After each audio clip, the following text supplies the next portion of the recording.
अब देखिए यहाँ जीवन में क्या शिक्षा मिलती है इस कथानक से।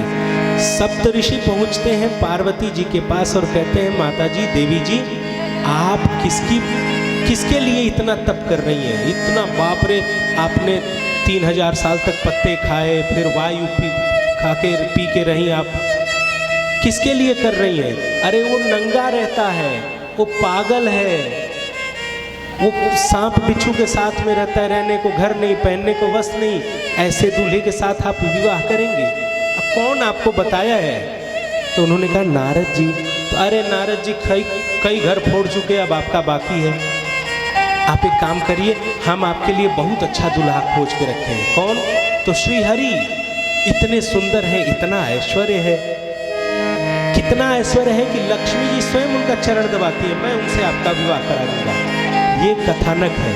यहाँ पे केवल माता जी के जीवन में नहीं, हमारे आपके जीवन में जब हम किसी एक लक्ष्य को लक्षित करके अपना तप करते हैं, तो जब तप एक स्तर तक पहुंच जाता है तब हमारी परीक्षा होती है और तमाम तरह के प्रलोभन आते हैं। वहाँ क्या करना चाहिए?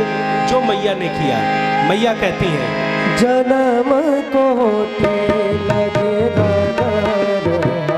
कितना कठिन है, जन्म को लगी हमारे, बरहु शंभु नतराम कुमारी, बरहु शंभु नतराम कुमारी, तजहु नारद कर उपदेशु, करहु नारद कर उपदेशु, आप कहे सतबार महेशु, आप कहे सतबार महेशु। मैया कहती हैं कि आप सप्तऋषि हैं, माननीय हैं, आपको प्रणाम, आप प्रणम्य हैं। और यहाँ अपना दृढ़ प्रतिज्ञा, जो दृढ़ प्रतिज्ञा कहते हैं ना, लक्ष्य के प्रति समर्पित, समर्पण ऐसा।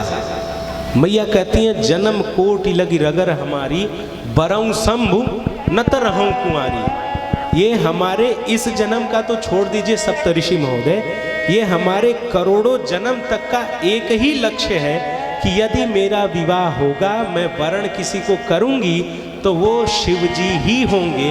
अगर ऐसा नहीं होता है तो ये जन्म छोड़िए, करोड़ों जन्म तक मैं कुंवारी ही रहूंगी। आगे मैया कहती हैं, अब समर्पण की पराकाष्ठा देखिए कि गुरु के वचन के प्रति क्या समर्पण है। तजऊ न नारद कर उपदेश, नारद जी का वो उपदेश नहीं छोड़ूंगी जिसमें उन्होंने कहा कि आप शिव जी की तपस्या कीजिए तो शिव जी आपको वर रूप में मिलेंगे। उस वचन को मैं पकड़ के बैठी हूँ और कब नहीं छोड़ूंगी।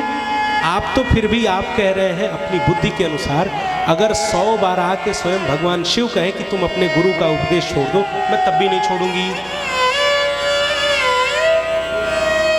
जब अपने गुरु के वचनों के प्रति ऐसा समर्पण हो, जब अपने लक्ष्य के प्रति ऐसा समर्पण हो, तो लक्ष्य कभी दुराराध्य नहीं रह जाएगा। तब सफलताएं आपके चरण चुंबन करेंगी।